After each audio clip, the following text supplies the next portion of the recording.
할렐루야, 할렐루야. 우리 8월 첫째 주 주일 예배 오신 여러분을 환영하고 축복합니다. 우리에게 새로운 시간 허락하신 주님께서 그 시간들을 또한 은혜로 채워주실 줄 믿습니다.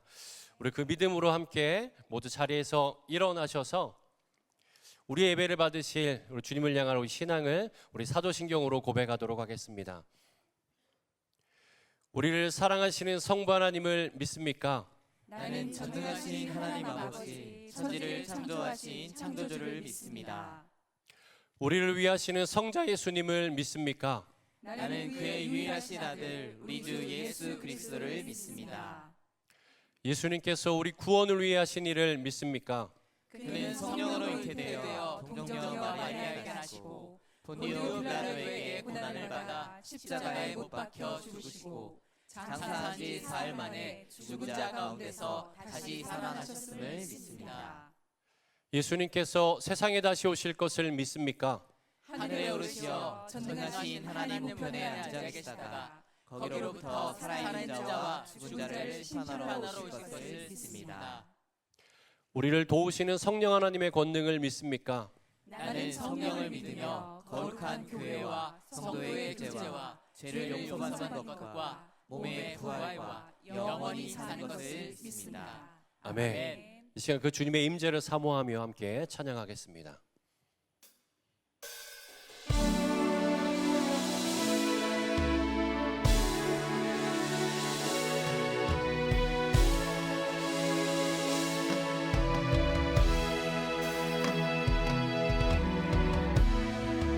하늘의 문을 여소서, 그곳을 주목하소서. 주를 향한 노래가 꺼지지 않으니 우리 찬양 받으소서. 이곳에 임재하소서.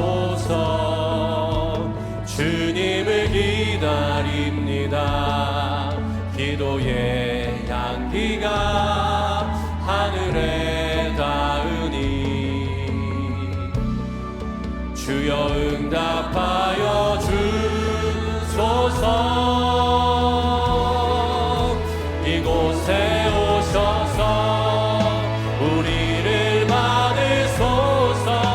이곳에서 드리는 예배를 받으소서. 주님의 이름이 주님의 이름만이 오직 주의 이름만 이곳에 있습니다. 이곳에 오셔서 우리를 받으소서. 이곳에서 드리는 예배를 받으소서. 주님의 이름이 주님의 이름만이 오직 주의 이름만 이곳에 있습니다.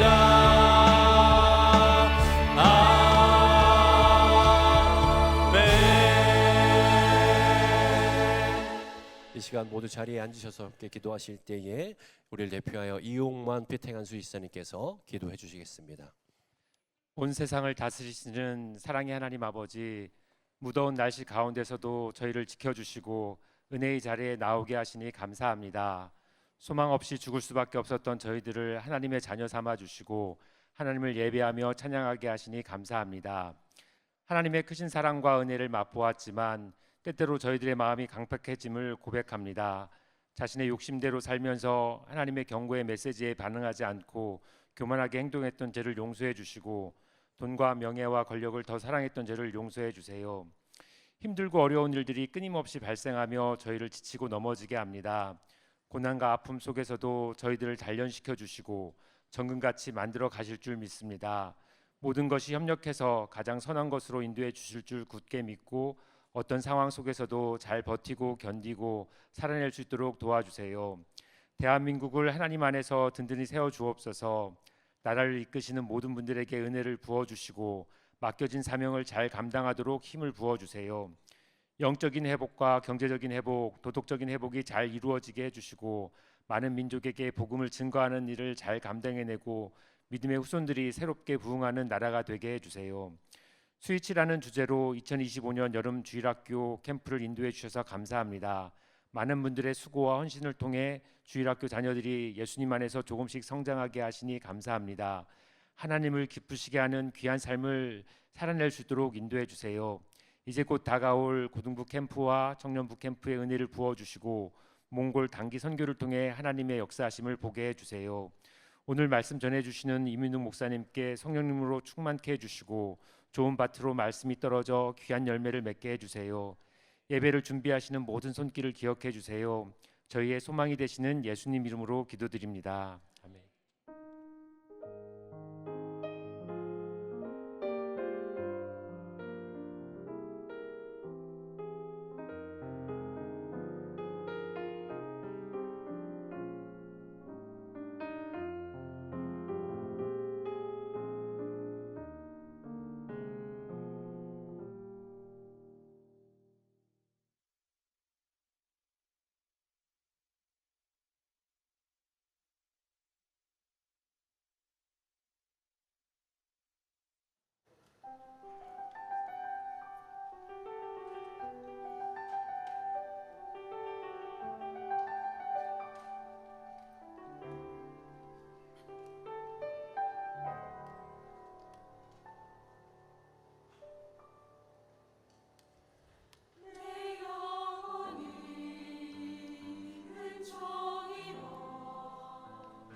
우리를 온전하게 하시는 우리 완전하신 그 주님을 우리가 예배하고 찬양하기를 소망합니다.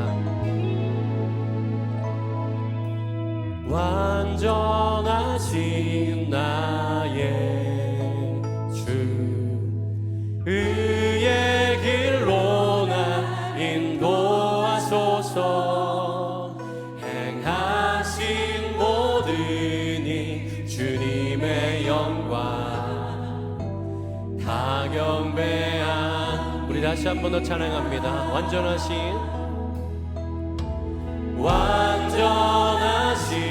나의 주, 의의 길로 나 인도하소서. 행하신 모든 일 주님의 영광 다 경배함. 우리가 주님을 예배합니다. 찬양합니다. 예배합니다. 찬양합니다. 주님만 날 다스리소서. 예배합니다. 찬양합니다. 주님 홀로 높임 받으소서. 우리 완전하신 주님을 다시 한 번 더 찬양합니다. 완전하신 나의 주, 의의 길로 난 인도하소서. 행하신 모든 일 주님의 영광 다 우리가 전심으로 주님을 예배합니다. 예배합니다. 찬양합니다. 주님만 날 다스리소서. 예배합니다. 찬양합니다. 주님 우리 다시 한번 예배합니다. 찬양합니다. 예배합니다. 찬양합니다. 주님만 날 다스리소서. 예배합니다. 찬양합니다. 우리 마지막 전심으로 주님을 예배합니다. 찬양합니다. 예배합니다. 찬양합니다. 주님만 날 다스리소서. 예배합니다. 찬양합니다. 주님 홀로 높임 받으소서. 주님 홀로 높임 받으소. 우리 예배와 찬양을 받으신 주님께 우리 영광의 박수 올려드립니다. 할렐루야.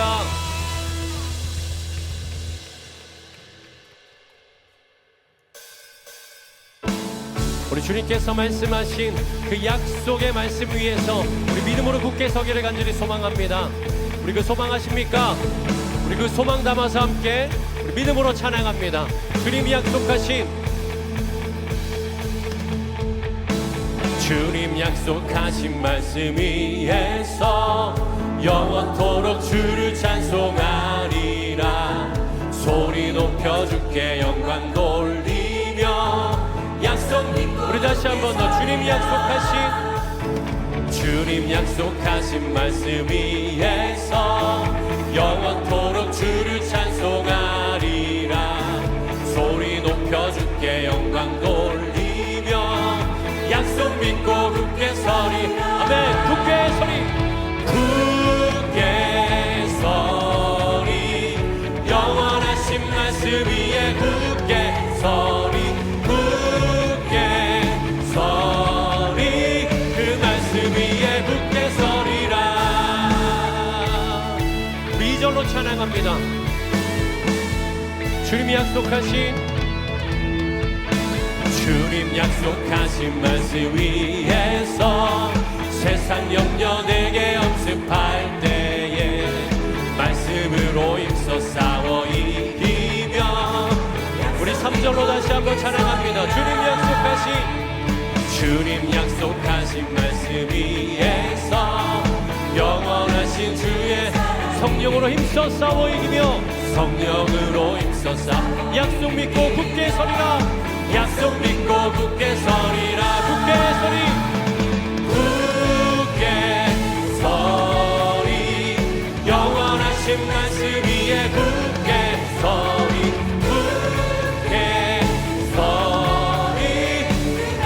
우리 다시 한 번 더 굳게 서리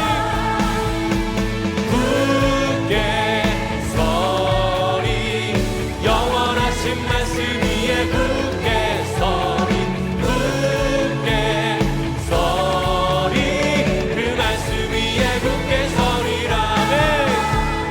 우리 4절 찬양할 때 우리 목소리로 찬양합니다. 주님이 약속하신 말씀 위에서 성령 인도하는 대로 행하며 주님 품에 항상 안식 얻으며 약속 믿고 우리 다시 한 번 더 주님 약속하신 말씀 위에서 성령 인도하는 대로 행하며 주님 품에 항상 안식 약속 믿고 굳게 서리라. 아멘. 굳게 서리 영원하신 말씀 위에 굳게 서리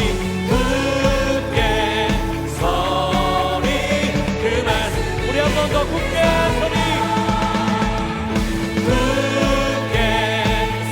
서리 영원하신 말씀 위에 굳게 서리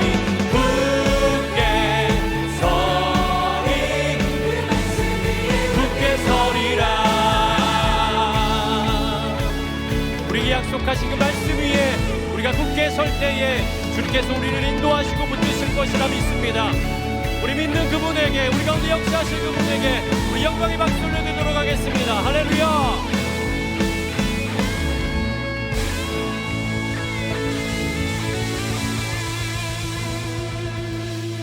주님께서 우리 가운데 일하실 것을 여러분 믿으십니까?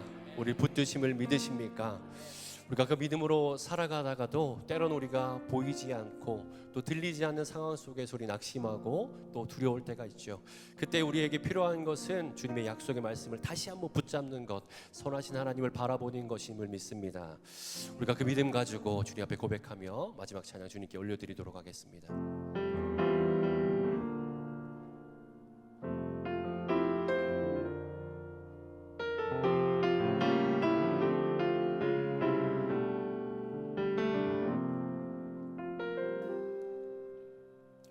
어두운 침묵 속에서도 난 믿네 능하신 내 주님 일하고 계심을 보이지 않아도 들리지 않아도 약속하신 대로 행하고 계시네. 아멘.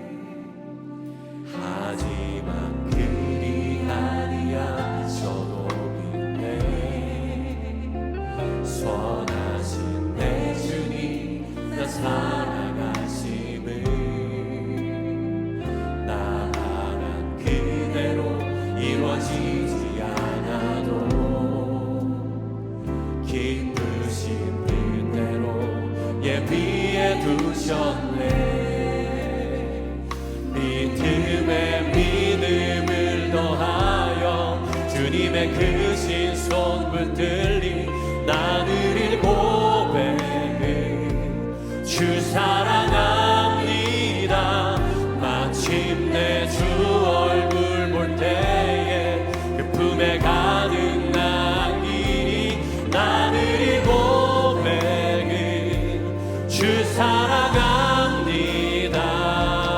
우리 목소리 높여서 어두운 침묵 속에서 또 난 믿네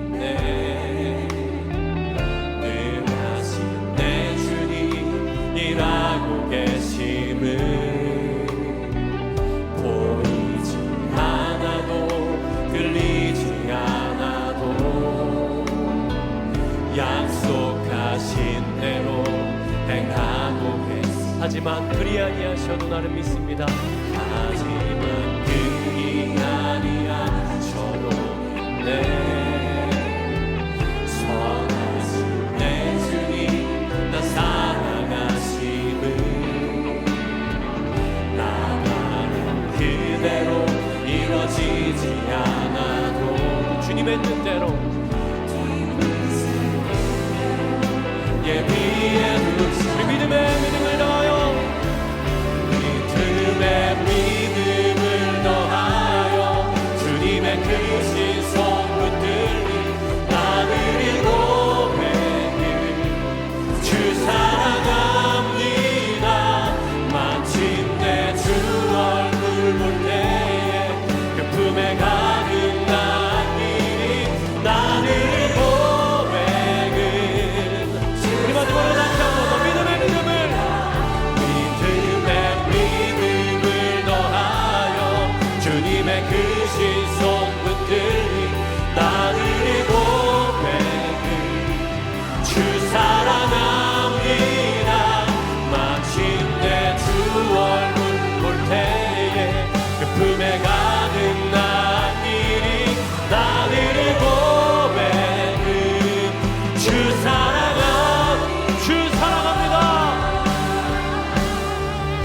주 사랑합니다.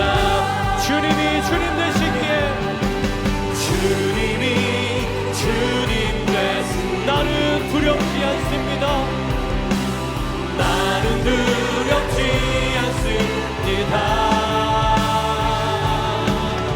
내 믿음은 결과가 아닌 오직 주께만 있으니 나는 우리 마지막으로 믿음으로 찬양합니다. 주님이 주님 되시기에 주님이 주님 되시기에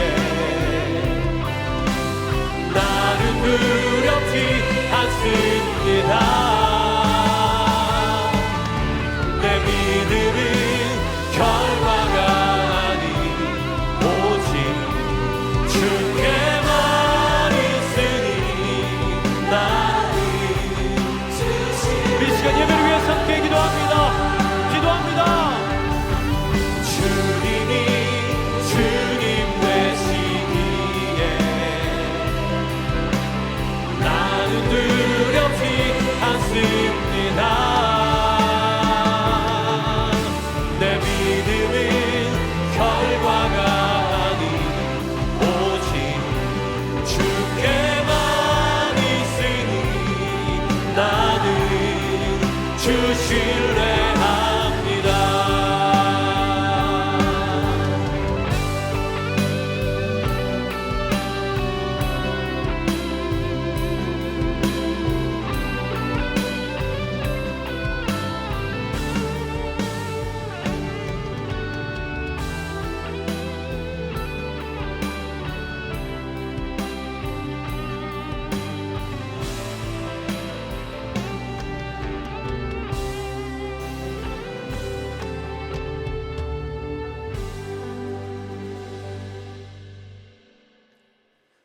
사랑의 아버지 하나님, 하나님의 포기하지 않으시는 그 사랑과 우리를 향한 끝이 없는 긍휼과 한시도 놓치지 않으시는 그 놀라운 섭리로 인하여 우리가 오늘 여기까지 오게 된 줄 믿습니다. 그렇게 우리와 함께 하시는 주님이 우리의 주님이시니 두렵지 않습니다. 그 주님이 우리 인생을 다스리시는 왕이시니 우리가 두렵지 않음을 선포합니다. 그 믿음으로 나아가게 하여 주시고 그 주님 우리에게 오늘 들려주시는 그 사랑의 음성을 통하여 그러한 삶을 끝까지 나아갈 수 있는 힘을 얻게 하여 주시고 연약한 우리의 마음이 위로받고 다시 일어나게 하여 주시고 성령의 충만함 안에서 우리가 모든 삶을 넉넉하게 이길 수 있는 그러한 은혜의 능력도 우리가 체험받는 귀한 은혜의 시간이 되게 하여 주시옵소서. 오늘 이 자리에 함께 계심에 감사드리며 예수 그리스도 이름으로 기도합니다. 아멘. 할렐루야. 요즘에 날씨가 좀 과하게 따뜻하죠? 또 이열치열이라고 했으니까 우리가 주님을 향한 뜨거운 마음으로 이 날씨를 이기시기를 소망합니다. 여러분 개인과 가정에 하나님의 강건케 하심과 또 은혜가 늘 충만하기를 주의 이름으로 축복합니다. 이 시간 말씀 나누기 전에 먼저 자리에서 일어나셔서 성경을 가지고 오신 분들은 들고 먼저 우리의 믿음을 고백하도록 하겠습니다. 성경은 살아계신 하나님의 말씀입니다. 성경은 살아계신 하나님의 말씀입니다. 오늘 우리에게 말씀하여 주옵소서. 오늘 우리에게 말씀하여 주옵소서. 우리가 듣고 행하겠나이다. 우리가 듣고 행하겠나이다. 오늘 우리가 함께 나눌 말씀은 에스겔 11장입니다. 에스겔서 11장 14절부터 21절까지를 저와 여러분이 교독하겠습니다.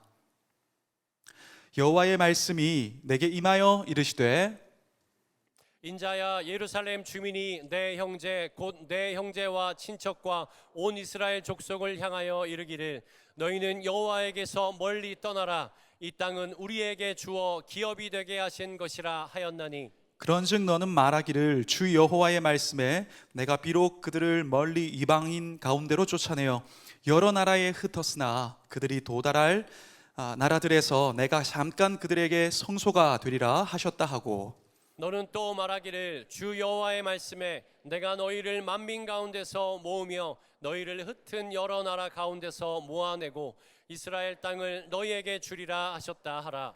그들이 그리로 가서 그 가운데의 모든 미운 물건과 모든 가증한 것을 제거하여 버릴지라. 내가 그들에게 한 마음을 주고 그 속에 새 영을 주며 금에서 돌 같은 마음을 제거하고 살처럼 부드러운 마음을 주어 내 율례를 따르며 내 규례를 지켜 행하게 하리니 그들은 내 백성이 되고 나는 그들의 하나님이 되리라. 그러나 미운 것과 가증한 것을 마음으로 따르는 자는 내가 그 행위대로 그 머리에 갚으리라. 나 주 여호와의 말이니라. 아멘. 우리 앉으시면서 인사하시죠. 은혜 많이 받으세요.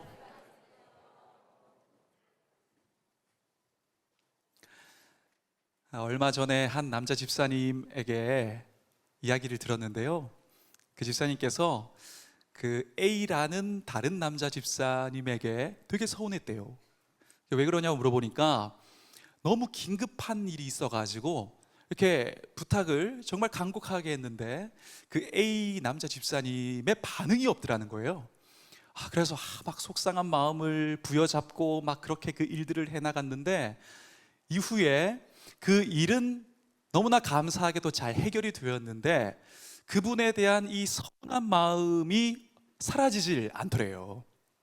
근데 어느 날 또 다른 제3자의 집사님이 오시더니 그 집사님에게 이 이야기를 해주는 거예요.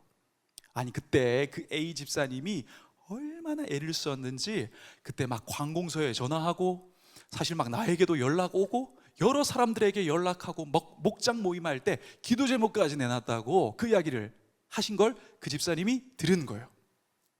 놀랍게도 그때부터 그 집사님이 그 전까지는 A 집사님이 충청도 남자 진짜 답답하다 막 이렇게 생각하고 있다가 그 말을 듣는 순간 너무 멋있어 보이더래요. 그 답답함마저 야, 저 사람은 진짜 반응은 없지만 저게 진짜 진국이지 막 이렇게 보이기 시작하면서 새롭게 해석이 이제 되어진 그 이야기를 해주었습니다. 사람은 그대로지만 그 이야기를 듣는 순간 그분에 대한 해석이 달라진 것입니다. 여러분, 우리가 인생을 살다 보면 정말 수많은 일들을 겪게 되죠. 예상치 못했던 혹은 전혀 내가 기대하지 않았던 그런 문제와 어려움을 겪게 되어지고 특별히 우리가 하나님의 백성으로서 살아갈 때 아니, 내가 기도하는데 믿음을 지키는데 도대체 왜 나에게 이런 일이 비켜가지 않는가 이런 생각이 드는 상황을 마주할 때도 있습니다.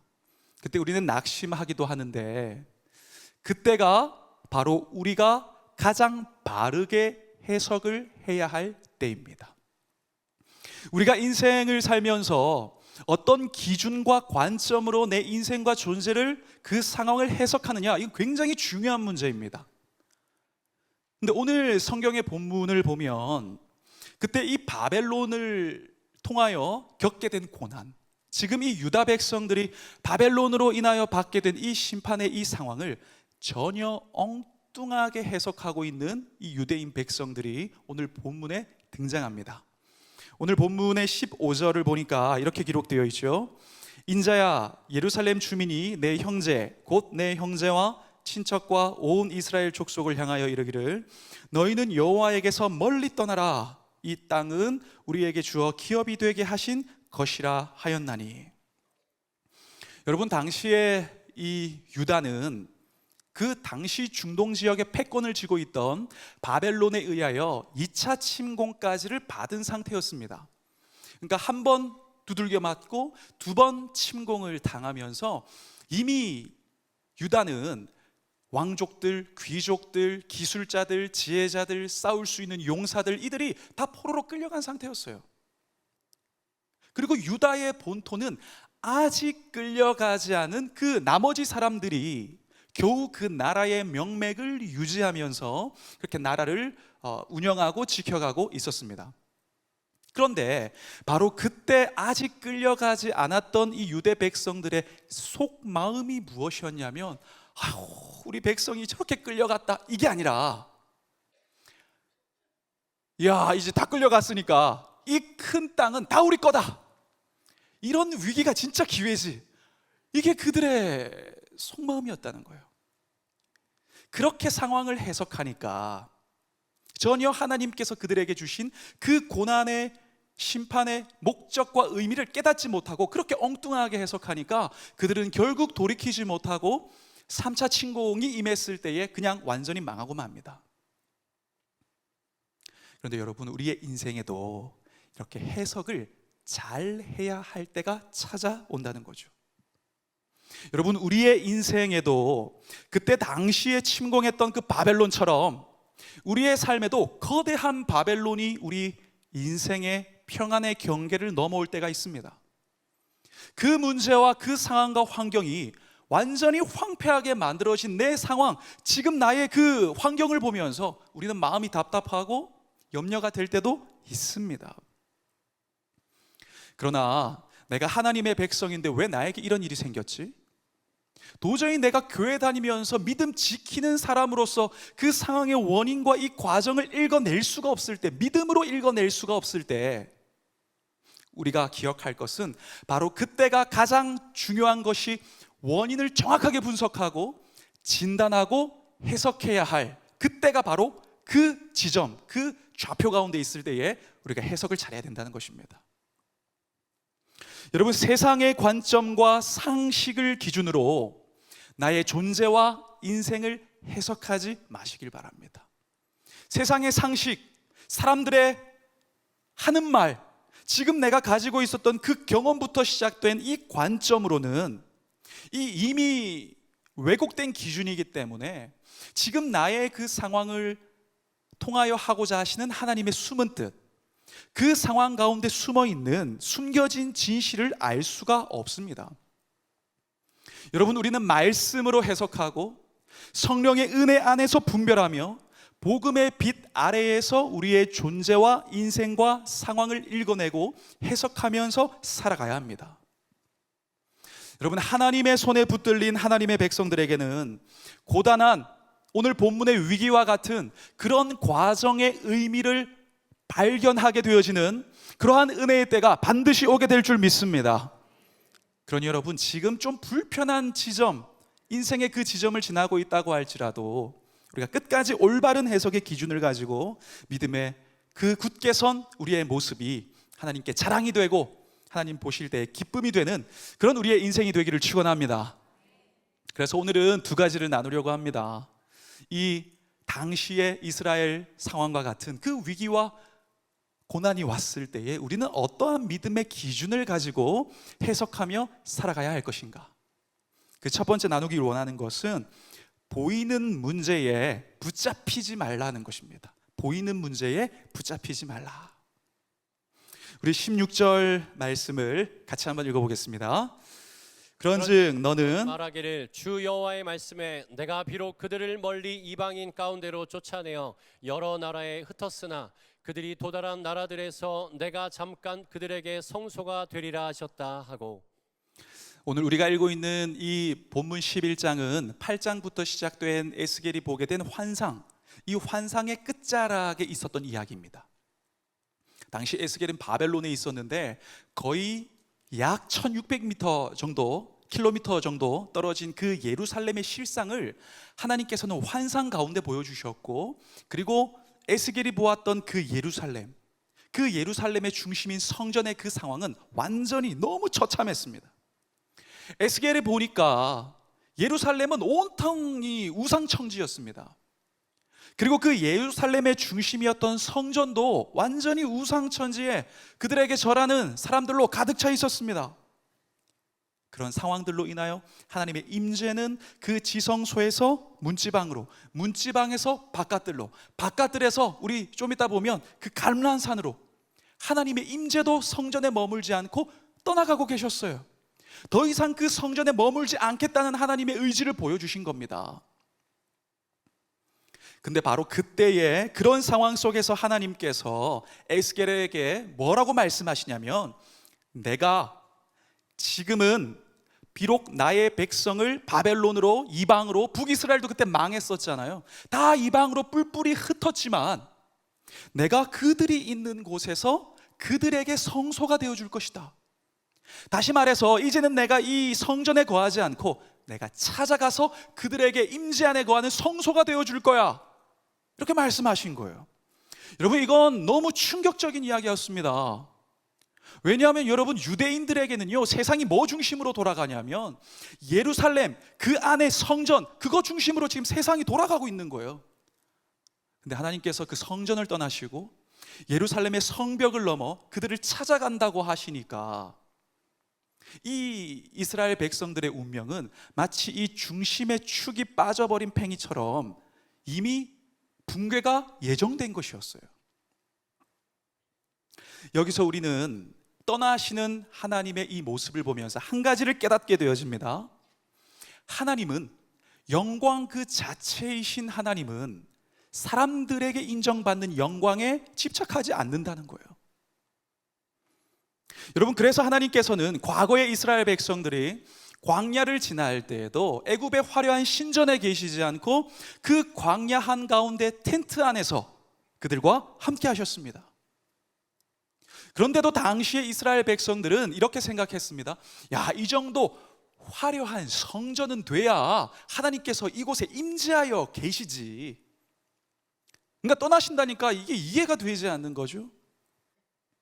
근데 동일하게 지금도 수많은 종교를 믿고 있는 사람들이 똑같은 방식으로 생각합니다. 그래도 네가 금그릇쯤은 돼야 신이 임하고 임재하고 함께하고 도와주지. 근데 진짜 하나님을 경험한 사람들은 전혀 다르게 이야기합니다. 여러분, 시편 139편 8절을 보니까 시편의 저자가 이렇게 고백하죠. 내가 하늘에 올라갈지라도 거기 계시며 스올에 내 자리를 펼지라도 거기에 계시나이다. 내가 새벽 날개를 치며 바다 끝에 가서 거주할지라도 거기서도 주의 손이 나를 인도하시며 주의 오른손이 나를 붙드시리이다. 할렐루야. 여러분, 하나님은 우리가 땅 끝에 있어도, 그 어느 곳에 있어도 찾아오셔서 함께 하시는 분이십니다. 여러분, 하나님은 마음을 정하신 그곳에 계시는 분이십니다. 근데 하나님은 그 마음을 우리에게로 정하셨습니다. 그러니 우리가 예루살렘 그 중심에서 화려하게 괜찮은 것 같은, 아무 문제 없는 것 같은 모습일 때도 우리와 함께 하시지만, 마치 바벨론의 그 포로의 그 척박한 땅 한가운데서 자랑할 것 없고 누추하고 정말 나 스스로 보기에도 별 볼 일 없는 그런 상황 가운데 있을 때에도 하나님은 친히 찾아오셔서 함께 하시고 그 내 인생의 땅끝까지 찾아오셔서 임재하셔서 우리의 성소가 되시는 분이 바로 우리의 여호와 하나님이라는 것입니다. 이 하나님을 믿음으로 굳게 붙드시기를 축원합니다. 여러분, 만약 우리의 인생이 지금 상태가 너무 정상적이지 않은 것 같아서 현실에 무너져 있다면 그 현실에 대한 소망을 다른 곳에서 찾지 말고 지금 내 인생 위에 덮여있는 이 먹구름, 나의 경험과 나의 상태와 지금 나의 상황과 나의 감정과 나의 판단, 그 먹구름을 뚫고 믿음의 고도를 높이십시오. 거기서 여전히 임재하시며 은혜의 빛을 비추시는 하나님을 만나게 되실 것입니다. 그때부터 우리의 해석이 변하기 시작하는 것입니다. 여러분, 많은 경우에 우리는 보이는 것에 붙잡힙니다. 잘하고 있고 사람들이 잘해준다고 이야기하고 있고 잘 되고 있어야 하나님 사랑 안에 있고 그 품 안에 거하고 있다고 생각합니다. 그래서 나의 그 기대와 지금 내가 마주한 현실, 그 사이에서의 단절감을 느끼게 되면, 야, 이건 비정상이야, 내가 믿음을 가지고 있는데 어찌 이런 일이 있을 수 있는가, 분노하기도 합니다. 그런데 여러분, 피플지에서 세계에서 가장 아름다운 50인에 뽑힌 에이미 멀린스라는 한 여인이 아주 의미 있는 이야기를, 인상적인 이야기를 했습니다. 여러분, 그녀는 어렸을 때부터 이 선천적인 장애가 있어가지고 두 다리를 잘랐거든요. 의사가 더 위험해지니까 절대 뛰지 말라 그랬습니다. 걷지도 말고, 못 걷는다. 근데 그녀는 걷기와 뛰기를 포기를 하지 않았고 1996년에 결국은 애틀란타 올림픽, 장애인 올림픽에서 세계 신기록을 세웁니다. 그리고 그녀가 어떤 말을 하냐면, 사람이 만든 가장 큰 역경은 정상이라는 개념입니다. 내가 생각하는 그 정상이라는 범주를 넘어서면 낙심하는 거예요. 절망하는 겁니다. 여러분, 무엇이 정상입니까? 다 잘 되고 잘 풀리면 정상입니까? 우리는 이 정상이라는 개념을 다시 해석해야 합니다. 신앙생활 한다고 무조건 잘 되고 무조건 잘 풀리는 것만 정상이 아니라는 거예요. 믿음으로 살아도 역경과 시련이 찾아오는 곤고한 날이 올 수 있습니다. 하나님의 자녀인 나에게 왜 이런 일이 생겼는지, 왜 비켜가지 않았는지 물음표가 들 때도 있습니다. 근데 그게 정상이라는 거예요.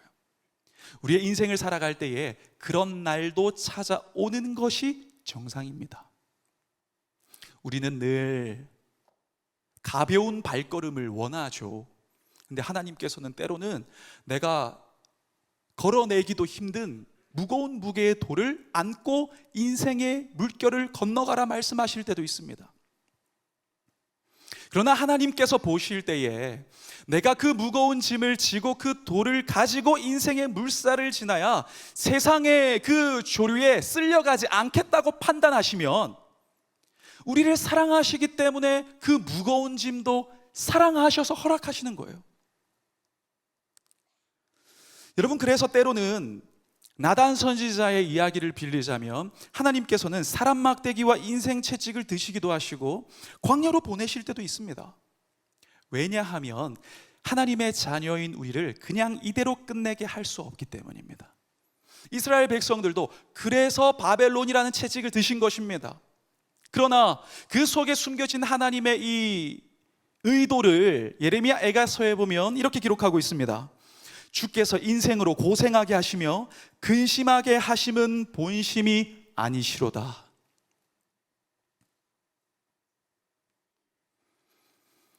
여러분, 우리의 인생 가운데 어려움과 문제 앞에 있다고 할지라도 근심과 염려에 너무 젖어 있지 마시길 바랍니다. 그래야 하나님께서 새롭게 지피시는 그 불을 태워내는 그런 우리의 인생을 새롭게 시작할 수가 있습니다. 여러분, 한편 그런 바로 상황 속에서 이 예루살렘에 아직 남아있던 그 백성들 중에 지도자들은 지도자들임에도 불구하고 더 깊은 영적인 어둠에 생각이 빠져 있었습니다. 그들이 뭐라고 이야기하고 있냐면, 그들에 대해서 하나님 말씀하십니다. 11장 2절과 3절을 우리 같이 한번 읽겠습니다. 그가 내게 이르시되, 인자야, 이 사람들은 불의를 품고 이 성 중에서 악한 꾀를 꾸미는 자니라. 그들의 말이 집 건축할 때가 가깝지 아니한즉 이 성읍은 가마가 되고 우리는 고기가 된다 하나니. 이때 지도자들이 했던 말이 이겁니다. 야, 우리의 성읍은 가마가 된다, 그리고 우리는 고기가 된다. 이게 무슨 의미냐면, 여러분, 가마가 옛날에 그 무쇠가마 있잖아요. 요즘 맛집에 가면 크게 해서 막 계속 그 곰국 같은 거 막 우려내는 그 무쇠가 막, 야, 내가 보니 우리를 둘러싸고 있는 저 예루살렘 성벽은 이 가마같이 안전한 곳이구나. 우리는 그 속에 있는 고기처럼 보호받고 존귀한 안전한 그런 존재들이구나. 세상에 지금 하나님께서 막 치고 계시고 그 다음 스케줄까지 이미 짜두셨는데, 야, 우리는 안전하다, 문제없다, 괜찮다, 이게 그들의 생각이었어요? 당시 유다의 지도자들은 완전히 착각하고 있었습니다. 양분해서 아직 본토에 남아있는 우리는 선택받고 존귀하고 하나님의 사랑받는 가마 속의 고기고, 잡혀간 저들은 소위 따지면 그 요즘에 못 먹는 고기 부위 뭐라 그러죠? 특수 부위라고 합니까? 그게 오히려 더 맛이죠. 아무튼 저들은 선택받지 못한 뭐 그런 찌꺼기들이다. 이게 그들의 사고방식이었습니다. 그러나 하나님은 에스겔 선지자를 통하여 분명하게 명확하게 이렇게 말씀하십니다. 이 성읍은 너희 가마가 되지 아니하고 너희는 그 가운데 고기가 되지 아니할지라. 내가 너희를 이스라엘 변경에서 심판하리니 너희는 내가 여호와인 줄 알리라. 여러분, 그 이스라엘 백성들, 그 지도자들이 그런 상황 가운데서 엉뚱하게 잘못 해석했던 이유가 뭐냐면, 사실 그들 앞에 보이는 이 성전의 찬란한 영광과 그들 눈에 해석되어진 예루살렘 성벽이 너무 든든했어요. 야, 설마 뭐 저게 다 무너지겠어? 너무 든든하니까. 하나님께서 지금 막상 떠나고 계신데, 하나님이 떠나시면 그 모든 것이 거품처럼 된다는 것을 깨닫지 못했습니다. 그런데 우리도 인생을 살면서 그럴 때가 있다는 거죠. 내 인생을 버티게 해주고 내가 보기에 내 성벽 같은 든든한 그 사람, 든든한 그 배경, 든든한 나의 이 기둥이 되어주는 그 요소들과 그 어떠한 것들, 이게 보이면요 안심합니다. 그러나 그게 보이지 않으면 근심합니다. 염려합니다. 그러나 오늘 말씀을 통하여 우리가 분명하게 기억하면 좋겠습니다. 아무리 든든하게 보이고 이것만 붙들면 내가 살 것 같아도 그곳에 하나님께서 임재하지 아니하시고 그것을 주님께서 다스리시지 않으면 여러분 그곳이 곧 광야입니다. 그러나 내가 빈손으로 있는 것 같고 아무것도 없어 보여도 하나님께서 임재하시고 주님이 도우신다면 그곳이 바로 물된 동산인 것입니다.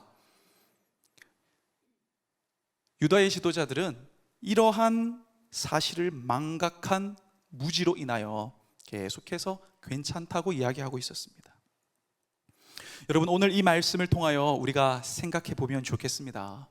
그렇다면 지금 내가 의지하고 있고 내가 보기에도 너무 든든한 그 성벽, 그 든든한, 너무 든든해서 내 인생에 나를 이끌고 가고 있는, 어느 순간 너무 바쁘고 너무 막 정신이 없는데 가만히 보니까 내가 그걸 중심으로 내 인생의 궤적이 막 돌고 있어요. 사실 하나님을 중심으로 우리가 하나님 중심의 궤적을 돌아야 되는데 내가 든든하게 생각하는 그거 중심으로 내가 돌고 있어요. 혹시 그게 무엇입니까?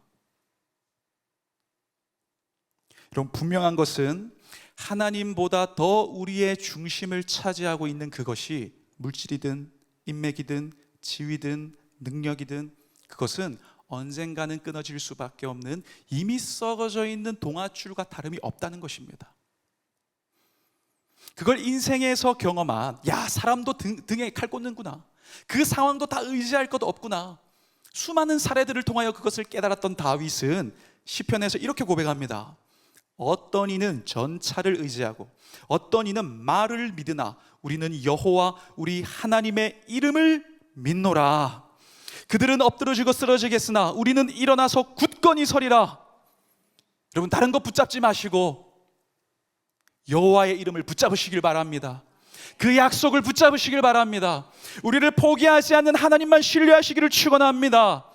내가 불안하여 감정이 요동칠 때에 너는 나의 자녀라고 말씀하시고 우리를 붙드시는 하나님만 끝까지 의지하는 여러분 되시길 축원합니다. 여러분, 절망의 핵심, 그 절망의 뇌관은 환경이나 지금 내 앞에 있는 그런 조건이 아니라 바로 이 정체성에 대한 불신인 겁니다. 여러분, 그래서 사단은 계속해서 우리가 그 정체성을 불신하도록, 하나님의 자녀임을 망각하도록, 보이는 것에 주목하게 하고 들리는 것에 민감하게 만듭니다. 그런데 진짜 패배는 거기에 매몰되는 그 순간부터 시작되는 겁니다. 여러분, 보이는 문제에 붙잡혀 실족하지 마시기를 바랍니다. 우리가 바벨론 땅 한가운데 있어도 보이지 않는 하나님의 손이 함께 하심을 기억하면서 믿음으로 해석하시고 그 믿음으로 굳건히 서시기를 축원합니다. 하나님의 때에 그 믿음의 열매를 보게 하시는 그 놀라운 은혜를 우리가 함께 경험하게 될 줄 믿습니다. 그리 아니하실지라도 우리가 하나님의 말씀 듣고 그분 뜻대로 살았으면 그걸로 된 거 아닐까요? 우리가 한 가지 더 나누기를 원합니다. 고난과 위기 가운데 우리가 지켜야 할 올바른 해석의 기준이 뭘까? 두 번째는 보이지 않는 약속을 붙잡고 살라는 것입니다. 보이는 문제에 붙잡히지 말고 보이지 않는 약속을 붙잡고 살자. 우리 17절 말씀을 우리 같이 한번 읽어보겠습니다. 너는 또 말하기를 주 여호와의 말씀에 내가 너희를 만민 가운데서 모으며 너희를 흩은 여러 나라 가운데서 모아내고 이스라엘 땅을 너희에게 주리라 하셨다 하라. 아멘.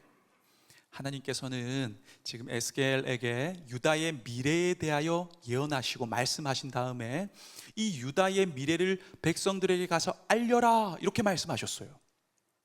근데 사실 하나님께서 말씀하신 그 유다의 미래라는 그 약속의 내용은 너무 현실과 동떨어져 있는 황당하고 불가능한 이야기처럼 들렸습니다.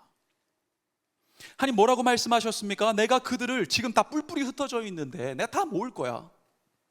그리고 그 땅으로 보내서 그 땅을 다시 줄 거야. 그들이 이전에 모든 우상을 다 제거할 거야. 그들은 말씀을 온전히 붙드는 나의 백성이 되고 나는 거기서 그들의 하나님이 다시 될 거야. 여러분, 이건 너무나 꿈 같은 이야기였어요. 왜냐하면 당시 그 이스라엘 백성들을 잡아갔던, 포로로 끌고 갔던 바벨론의 나라는 대적할 나라가 없었습니다. 그냥 가는 곳마다 황무지가 되고 그들의 군대가 정착하는 곳마다 다 잿더미가 되었어요. 그들의 권세는 영원할 것만 같았습니다. 그러니까 꿈같이 들리는 거죠. 네, 여러분, 놀라운 것은 그럼에도 불구하고 하나님께서 이스라엘 백성들의 그 회복, 다시 바벨론을 꺾으시고 이스라엘을 회복하고자 하는 그때는 이미 이때부터 예정되어 있었다는 거예요. 여러분, 당시에 에스겔은 지금 바벨론에 있습니다. 약 25살의 나이에 끌려와서 지금 한 30쯤에 이 환상을 막 보고 있는 거예요. 지금 바벨론에 있습니다. 그리고 궁중에서 그렇게 쓰임받았던 선지자가 다니엘입니다. 근데 동시대에 예루살렘에 아직 남아서 거기서 심판을 선포하고 회개를 촉구했던 선지자가 예레미야입니다. 근데 그 예레미야가 하나님의 영에 충만하여 뭐라고 예언하는가 이렇게 합니다. 29장 10절을 보니까 여호와께서 이와 같이 말씀하시니라 바벨론에서 70년이 차면 내가 너희를 돌보고 나의 선한 말을 너희에게 성취하여 너희를 이곳으로 돌아오게 하리라. 그리고 이 예언의 말씀은 정확하게 하나님의 때가 찼을 때 이루어집니다. 바사왕 고레스의 원년에 여호와께서 예레미야의 입을 통하여 하신 말씀을 이루게 하시려고 바사왕 고레스의 마음을 감동시키심에 그가 온 나라에 공포도 하고 조소도 내려. 어떻게 그런 일이 있을 수 있습니까? 근데 하나님께서 작정하시면 어떻게 그런 일이 일어나는 것입니다. 여러분, 하나님께서는 약속의 말씀을 실제가 되게 하는 분이십니다. 하나님께서 하겠다 하셨으면 되는 거예요. 하나님께서 반드시 될 거라고 말씀하셨다면 그건 이미 완료가 종료된 일입니다. 여러분, 하나님께서 약속하셨다면 그것이 곧 우리의 미래입니다. 하나님께서 약속하셨다면 그것이 곧 우리의 내일입니다. 이 약속을 굳건히 붙들고 우리가 깨어 주님의 그 약속 바라보며 살아가는 우리 한 분 한 분의 성도님들 되시길 소망합니다. 그 약속을 믿었던 에스겔은 변한 것 없어요. 바벨론 그대로예요. 이스라엘 백성들 완악해요. 그럼에도 불구하고 아무것도 변한 것이 없지만 에스겔은 그 받은 약속을 이루어질 것을 믿었기 때문에 그대로 선포합니다. 25절을 보니까 내가 사로잡힌 자에게 여호와께서 내게 보이신 모든 일을 말하니라.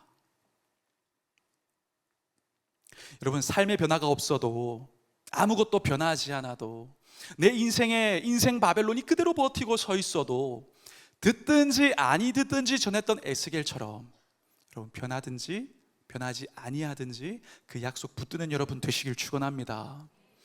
부르심을 입은 자들에게는, 오늘 대표 기도 때 기도해 주셨지만, 부르심을 입은 자들에게는 모든 것이 합력하여 선을 이룬다고 약속하셨으니, 여러분 이 믿음 붙들고 여러분의 삶의 자리, 그 삶의 터전에서 다시 시작하는 여러분 되시길 축원합니다.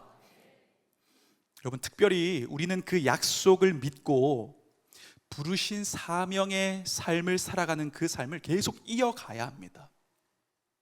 우리는 가정과 직장과 일터에서, 그 부르신 곳에서 하나님 나라를 확장하고 그 가족들에게, 그 사람들에게 그 속에서 하나님 나라를 세워가는 이 선교적 삶을 살아가는 이 사명의 삶을 포기하지 말아야 합니다. 여러분, 사명 곧 존재 목적, 이걸 잊은 삶은 영적 표류의 원인이 되는 거예요. 여러분, 지금 결국 이스라엘 백성들이 왜 막 표류하면서 막 이렇게 떠돌고 있습니까? 그들은 하나님 나라, 이 제사장 나라로 부름을 받았고 분명히 가야 할 그 표대가 있었는데, 그 사명 버리고 세상과 똑같이 야망을 따라 우상을 섬기며 하나님을 버리고 그렇게 살았기 때문입니다. 그러니까 표류하게 되는 거예요. 물론 우리가 이 사명으로 살아갈 때에, 당시 에스겔 상황이 그랬잖아요. 여러분, 에스겔 아침 묵상하실 때 다 들으셨죠? 에스겔이 선포할 때에 막 원맨쇼를 하잖아요. 막 무언극처럼 하면서 막 그림도 그리고 막 옆으로 누웠다가 오른쪽으로 누웠다가 막 털을 깎았다가, 그래도 안 들어요. 근데 마치 우리의 인생이 그런 것 같을 때, 야, 내가 이야기해봐도 안 되는데, 안 먹히는데, 안 변하는데, 이런 상황을 마주하게 될 때 그 변하지 않는 현실이 우리를 끝까지 사명으로 살아가게 하는 동력을 잃게 할 때가 있습니다. 종종 그런 질문을 받습니다. 우리 남편 10년을 내가 그렇게 들어와도 주물러주고 아침에 해장국 끓여주고 그렇게 최선을 다했는데 절대 안 듣는데, 그래도 전도해야 됩니까? 그 직장, 그 사업터, 그 사람 내가 그렇게 섬기고 사랑으로 양보하고 그렇게 중보해도 전혀 들을 기미가 없는데, 아니 오히려 핍박하는데, 그래도 내가 계속 그들을 섬겨야 합니까? 이게 우리의 동력을 툭툭 떨어뜨리죠. 야, 그만해야겠다 진짜. 여러분 어떻게 생각하세요? 그러나 여러분, 우리가 이 사명 앞에서는 사명의 손익분기점을 계산하지 말아야 됩니다. 손익분기점이 딱 있죠. 아, 내가 이 정도 투자했는데 이 정도 이득을 얻었으면 나에게 유익이구나. 아니면 내가 이렇게 열심히 눈물을 뿌리고 최선을 다했는데 그 결과가 나오지 않으니까, 야, 이거 손해본 일이구나. 그 계산을 하지 말자는 것입니다.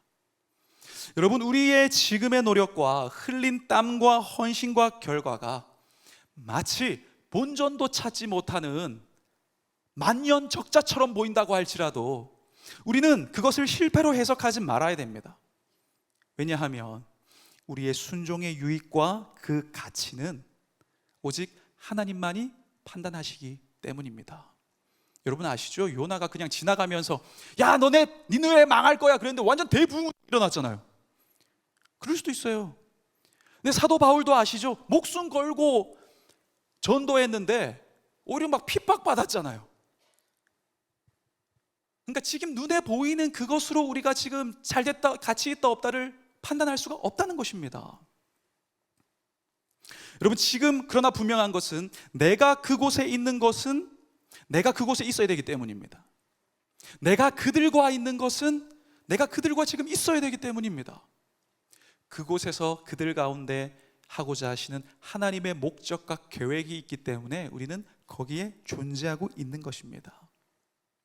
여러분, 그러니 보내신 그곳에서 하나님께서 하실 일을 믿음으로 미리 바라보는 그 믿음으로 그 보내신 곳에서 부르신 삶에 응답하는 우리 모두가 되기를 소망합니다. 여러분 생각했어요. 에스겔을 볼 때 하나님 마음이 어떠셨을까요? 안 되는 거 알아요. 하나님께서도 다 알아요. 안 듣는 거 알아요. 백성들 완악한 거 압니다. 에스겔도 힘들었어요. 그런데 가서 전하고 또 돌아와서 주님 힘듭니다. 막 눈물 흘리고. 근데 주님 명하시면 또 가고. 그 에스겔을 보고 있는 하나님의 마음이 어떠셨을까요?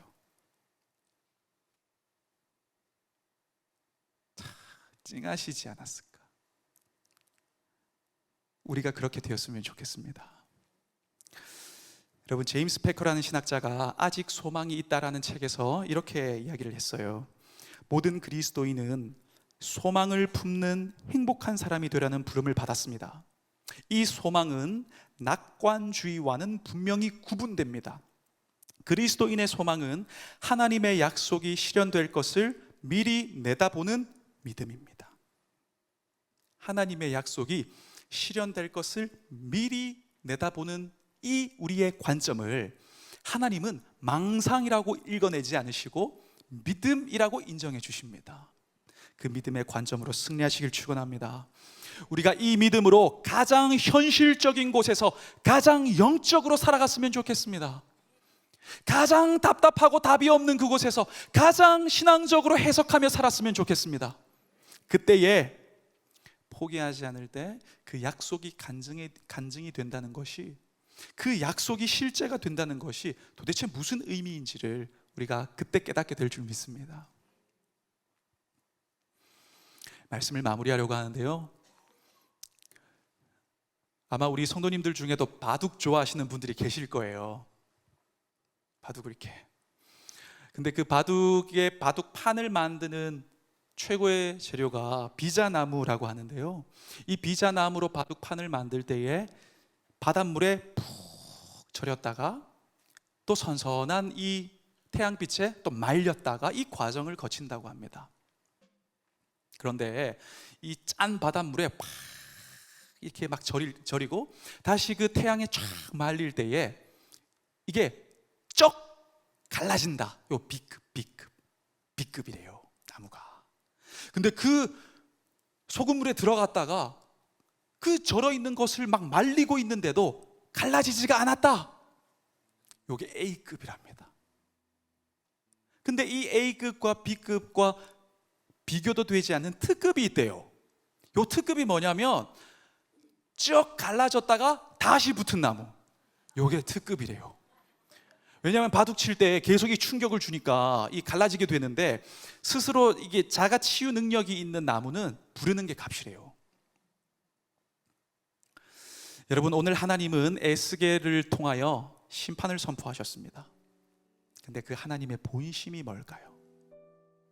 하나님에게서부터 갈라져 떨어져 나간 이스라엘 다시 붙여서 제사장 나라로 멋있게 살아가게 하려고. 이 이스라엘의 심판은 바로 이러한 섭리와 사랑의 관점 안에서 해석이 되어야 하는 것이었습니다. 우리도 마찬가지죠. 우리도 답답하고 힘들 때가 있는데, 야, 내 인생의 바벨론 도저히 감당이 안 돼가지고 왜 하나님 나에게 이러시나. 수많은 문제들이 읽혀지지가 않고 그 무게가 감당이 되지 않을 때 우리는 어떻게 해야 됩니까? 오늘 두 가지 나누었습니다. 보이는 문제에 붙잡히지 마십시오. 보이지 않는 약속을 붙잡고 살아가십시오. 우리가 떨어졌다도 다시 붙으면 되잖아요. 그게 특급입니다. 그 상황에, 그 자리에서 다시 일어나고 다시 시작하고 다시 살아내면 결과를 떠나 믿음으로 그렇게 살아가는 우리의 모습을 보시는 하나님의 마음이 어떨까요?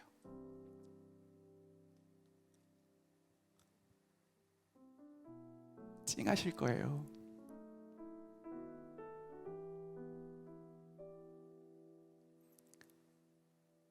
그런 하나님의 감동이 되는 우리가 되길 축원합니다. 우리 그 마음으로 이 찬양 함께 고백하시죠.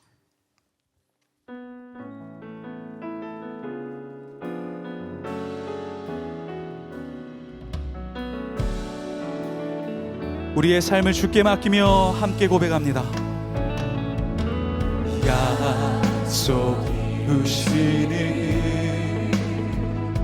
진실한 나의 주님, 조금 더 일지라도 그 말씀 신뢰합니다. 새 이름 주시고, 새 이름 주시고, 수치를 거두시네. 내 믿음 연약할 때 먼저 찾아오십니다. 먼저 찾아주시네. 이겨놓은 싸움 승리하게 하시는 여호와 이레 놀라운 주님, 밤하늘 별과 같은 축복의 약속 반드시 내게 이루시리라. 의심의 안개 일어나고, 의심의 안개 일어나고, 나 부족하지만 우리의 믿음을 고백합니다.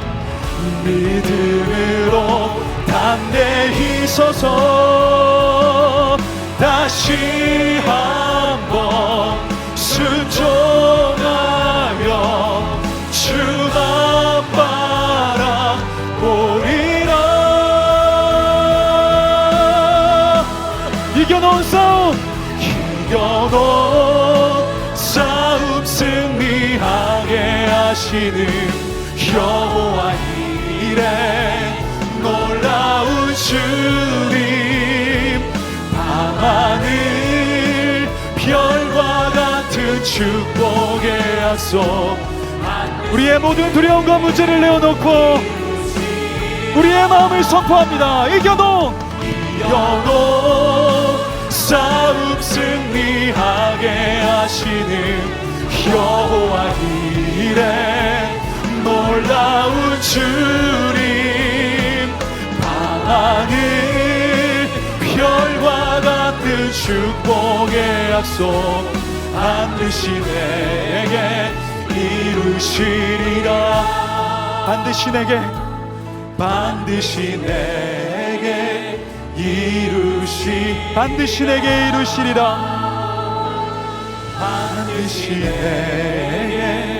이루시리라.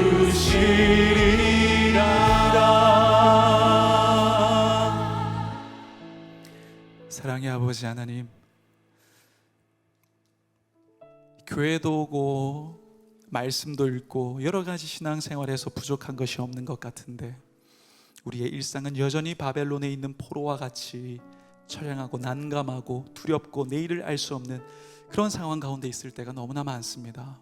그러나 나의 보이는 현실과 감정의 그 먹구름을 뚫고 올라가 우리 믿음의 고도를 높여 여전히 임재하시고 찾아오셔서 성소가 되어주시며 우리를 붙들고 계신 그 주님을 우리가 있는 그 자리에서 다시 바라보게 하여 주시옵소서.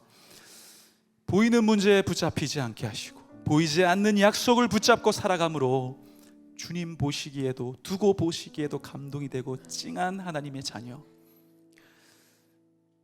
그러한 믿음으로 살아가게 하여 주시고, 내가 원했던 결과 그리 아니하실지라도 주님 뜻대로 살아갔으니 그것으로 충분하다.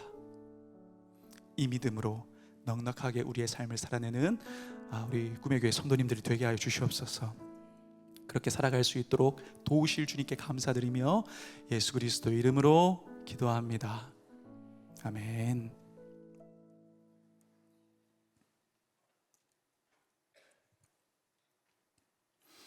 그렇게 믿음으로 승리하시길 축원합니다. 우리 교회 소식을 전해드릴게요. 생명의 삶 8호로 우리 출간되었으니까 꼭 수령해 주시고, 이번 주도 아침 묵상, 아침에 영적 양식 든든하게 드시고 하루 시작하시길 바랍니다. 우리 교회 학교 여름 캠프가 진행되고 있는데, 고등부가 8월 7일에서 9일까지 무주에서 진행되니까 또 중보기도 많이 해주셔서 비전을 찾고 하나님 만나도록 해주시면 좋겠습니다. 우리 목장 자율 모임이 우리 진행되고 있는데 8월 31일 주일부터 다시 시작이 되어집니다. 신방은 계속 중이니까 혹시 요청사항 있으시면 사무실에 말씀해 주시면 친절하게 안내 드리겠습니다. 자율 금요 기도회는 지금 진행 중인데 8월 22일 금요일부터 다시 시작이 되어집니다. 참고해 주시고, 우리 주방도 휴가를 8월 10일까지 우리 잠시 쉬어가니까요, 우리 간단한 우리 먹거리는 1층에서 행복한 식당 지하 1층에서 판매하고 있으니까 우리 필요하신 성도님들은 참고하셔서 이용해 주셔도 좋겠습니다. 우리 중등부 여름 캠프가 은혜롭고 신나고 재미있고 유쾌하고 충만하게 이렇게 잘 마무리되었습니다. 기도해 주신 모든 성도님들께 감사드리고, 우리 고등부 청년부 위해서도 계속 기도해 주시기를 부탁드립니다. 몽골 단기 선교단 후원 물품이 우리 보내는 선교사의 마음으로 함께 해주신 분들에 의해서 다 이제 모집이 완료됐습니다. 우리 기도로 또 보내는 선교사로 함께 계속 해주시면 감사하겠습니다. 모두 자리에서 일어나셔서 우리 결단 찬양하시고 우리 이제 삶의 예배의 자리로 나가도록 하겠습니다.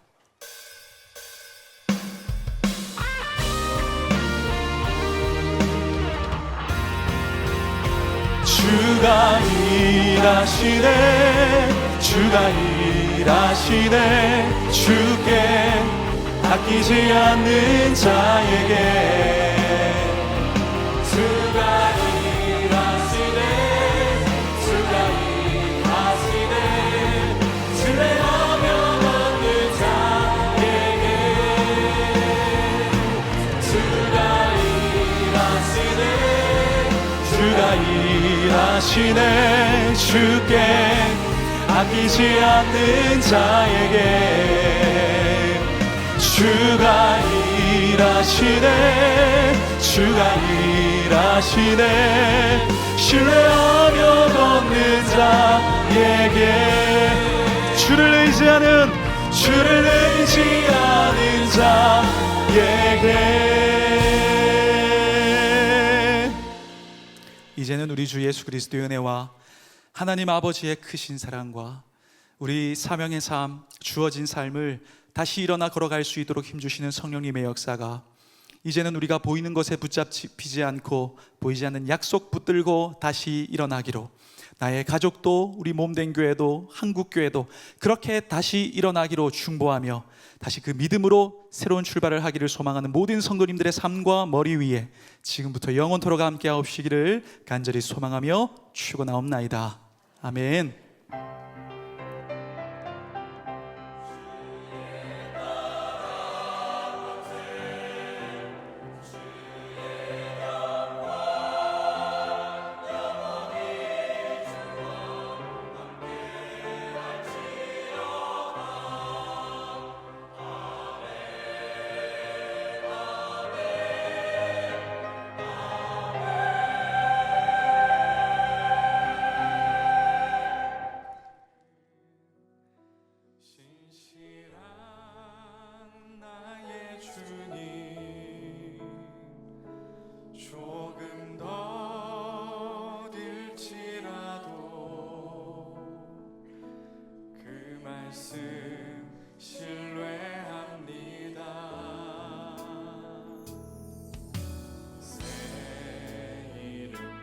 주시고 수치